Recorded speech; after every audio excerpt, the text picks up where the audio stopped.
ये पहला प्रयोजन है।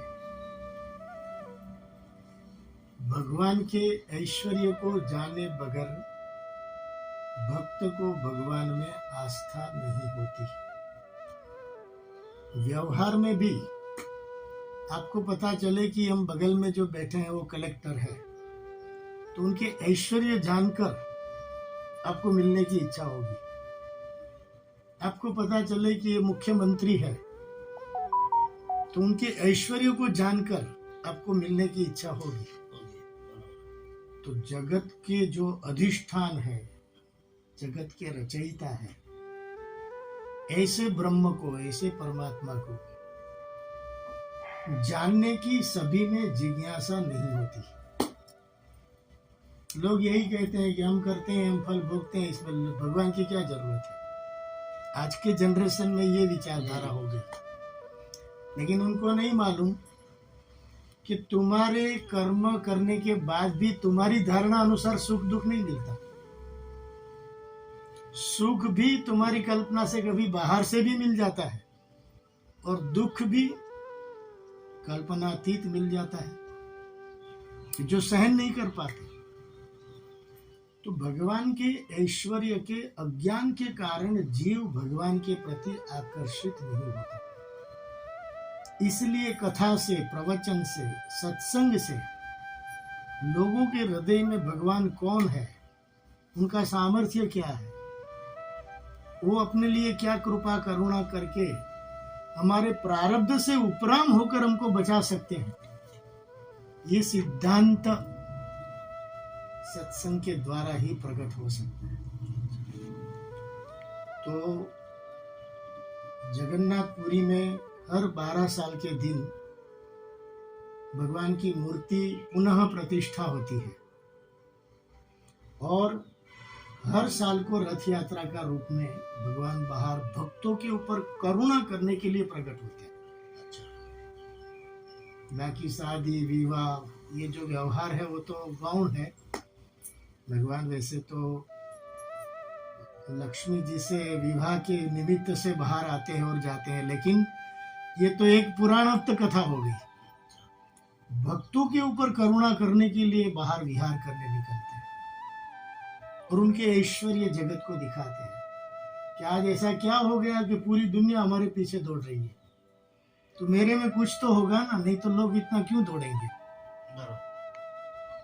सामान्य रथ की शादी में कोई जाता हो रथ लेकर, तो कितने लोग दौड़ेंगे। खड़े रहने में भी बोरिंग हो जाते हैं, अरे भाई जल्दी जाओ तो हम आगे चले। तो भगवान भक्त के हृदय में मैं सर्वशक्तिमान हूँ, मैं सर्वसमर्थ हूँ, तुम्हारे ऊपर कृपा करुणा कर सकता हूँ, तुम्हारे गंतव्य के अनुसार सुख शांति भी दे सकता हूँ, ये ऐश्वर्य बताने के लिए भगवान आज रथ यात्रा के रूप में पूरे भक्तगण के साथ विहार करते हैं। अब जिसने कभी नाचा नहीं, गाया नहीं, भक्ति का गान किया नहीं, वो भी आज क्यों पागल होते हैं। उनके अंदर ऐसा क्या हो गया कि आज भगवान के नाम पे नाच रहे हैं। भगवान कहते हैं कि हृदय में जो भावनात्मक अभिव्यक्ति है वो तो भक्ति है ही, लेकिन जीव की जो बाहर की मुस्कान है वो भी उनकी भक्ति है, क्योंकि वो आनंद जब मुस्कान के रूप में प्रकट होता है तो वो आनंद रूप परमात्मा ही प्रकट होता है। इसलिए प्रसन्नता को भक्ति कहा। इसको फिर अखंड आनंद जी महाराज ने कहा कि भगवान के लिए आप कुछ भी गुनगुनाओ तो वो संगीत है, भगवान के लिए मतवाली चाल में चलो तो वो नृत्य है, लेकिन भगवान को लक्ष्य में रखकर चलो। हम तो नाच गान करते हैं तो दूसरे को पूछते हैं हमारा नाच गान कैसा रहा, इसका अर्थ है तुम दूसरे के लिए नाच रहे थे, इसका अर्थ है कि तुम दूसरे को रिझाने के लिए गा रहे थे। लेकिन हृदय में भगवान हो और उसके लिए गान हो तो भगवान संगीत नहीं देखते, आपके गान में भक्ति देखते हैं, प्रेम देखते हैं, आपका उनके प्रति आश्रय भाव देखते हैं। और भगवत आश्रय बुद्धि और भगवान में पूर्ण भरोसा हो जाना यही भक्ति है। और आज के दिन वो भक्ति को भगवान सबके द्वारा बहिर्मुख करते हैं।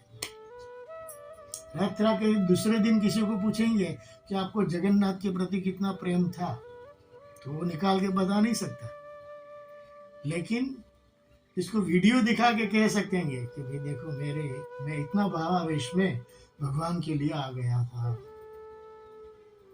तो भक्ति ही नृत्य के द्वारा, भगवान के शब्दों में गुनगुना के, संगीत के द्वारा ये रथ यात्रा का प्रागट्य उत्सव होता है। बाकी भगवान सर्वव्यापक है, उनको विहार करने के लिए कहाँ जगह है, तो तब वो विहार करेंगे ना। ऐसे परमात्मा भक्तों के ऊपर कृपा, करुणा एवं भक्त की भक्ति को प्रकट करने के लिए आज रथ यात्रा का विहार होता है। तो यहाँ रथ शब्द जो है वो सिर्फ वो लकड़ी का मत देखना। भगवान कह रहे हैं कि तुम्हारे शरीर रूपी रथ में ही मैं बैठकर आ रहा हूं, और तुम्हारे अंतर्यामी बन करके वही जगन्नाथ तुम्हारे हृदय में बैठकर आ रहा हूं, और तुम अकेले नहीं, मैं भी तुम्हारे साथ विहार कर रहा हूं। तो शरीर रूपी रथ में पंच घोड़ा रूपी इंद्रिया के द्वारा, ये घोड़े हमारी जो है ना, शब्द, स्पर्श, रूप, रस, गंध, ये 5 ज्ञानेंद्रिया है, वो भगवान के घोड़े हैं, और हमारा मन है उसकी लगाम है, और बुद्धि वो स्वयं सारथी बन करके हाथ में आज लेते हैं और कहते हैं कि बेटे मेरे लिए इस जगत में विहार कर, लेकिन हृदय में मुझे रख। बस गलती हमारी ये हो जाती है कि हम उनको उपेक्षित करके काम क्रोध के शासन में रहते हैं, लोभ के शासन में रहते हैं, और भगवान को विस्मृत कर देते हैं। तो भगवान स्मरण भक्ति को भी प्रकट करने के लिए ये शरीर रूपी रथ में आज रथ यात्रा के द्वारा विहार कर रहे हैं। तो आज का दिन हमारा चलना भी एक रथ यात्रा होना चाहिए। सिर्फ वो रथ यात्रा तो एक निमित्त है। हमारा चलना भी, ये भगवान इस शरीर रूपी रथ में आप बुद्धि रूपी सारथी बन करके मेरे मन की लगाम पकड़ करके मुझे अपनी ओर ले चलो। ये भक्त की विशुद्ध संकल्प भावना होनी चाहिए। तो ये रथ यात्रा हमारे जीवन की यात्रा बन जाएगी। और ऐसे हर हिंदू धर्म के जो त्योहार आते हैं उसमें एक एक विशिष्ट महात्म्य है, और ये महात्म्य हमको बार बार कहता है कि बेटे तुम जी रहे हो तो मेरे लिए, चल रहे हो तो मेरी परिक्रमा ही कर रहे हो, तुम बोल रहे हो तो मेरी स्तुति ही कर रहे हो, और जिसका स्मरण कर रहे हो उसकी चेतना भी मेरी ही है, इसलिए तुम मेरा ही स्मरण कर रहे हो।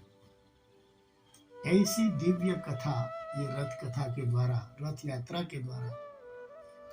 तो या माने जो, त्रा माने त्रायते रक्षते।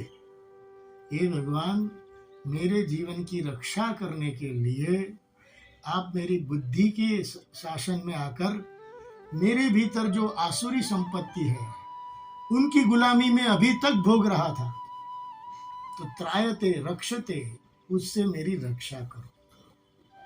ये यात्रा शब्द का अर्थ है। अच्छा, या माने जो अभी तक मेरे ऊपर असुर लोग शासन कर रहे थे उसकी जगह त्रा माने त्रायते रक्षते, मेरी उन असुर संपत्ति से रक्षा करके मेरे जीवन रूपी रथ को अपने गंतव्य की ओर मुझे ले चलो। ये रथ यात्रा का हमारे जीवन का अर्थ है। और ये स्मृति जब आ जाए, हे भगवान, जब जब भी भीतर से आसुरी शासन आवे तो भगवान को कहना चाहिए कि हे भगवान, त्राहि माम रक्ष माम पाहि माम, मैंने आपको अपने जीवन की लगाम सौंपी है, तो आप मेरी रक्षा करिए। तो जैसे बाहर से आपत्ति विपत्ति आती है तो हम भगवान की रक्षा मांगते हैं कि बचाओ, वहां भी थोड़ी गलती तो करते हैं, पहले लोगों को बुलाते हैं, लोग नहीं आते तब भगवान को बुलाते हैं। ये अपनी थोड़ी कमजोरी है द्रौपदी जी की तरह। और भागवत में द्रौपदी और उत्तरा में यही फर्क बताया है कि द्रौपदी ने पहले सबको बुलाया, कोई नहीं आया तब भगवान को बुलाया। और उत्तरा के गर्भ में जब अश्वत्थामा ने बाण छोड़ा ब्रह्मास्त्र, तो सभी पति लोग सामने ही थे, तो भी उत्तरा सीधी कृष्ण की शरण में गई कि मेरे भीतर कोई अग्नि का गोला आ रहा है, मेरे गर्भ में जो जीवात्मा है वो जो पांडवों का वंशज है, आप उनकी रक्षा करो। तो देखो उत्तरा में एक प्लस पॉइंट है कि वो सीधा कृष्णाश्रय हो गई। जो सीधा भगवान के आश्रय ले लेता है तो उनको संसार का द्वंद्व स्पर्श नहीं करता। नहीं तो ब्रह्मास्त्र जैसी बहुत बड़ी ताकत उनके गर्भ में प्रविष्ट हो चुकी थी। भगवान अस्त्र शस्त्र सहित गर्भ में प्रविष्ट हुए और परीक्षित की रक्षा की, और इसलिए परीक्षित का नाम पड़ा परितः ईक्षितः।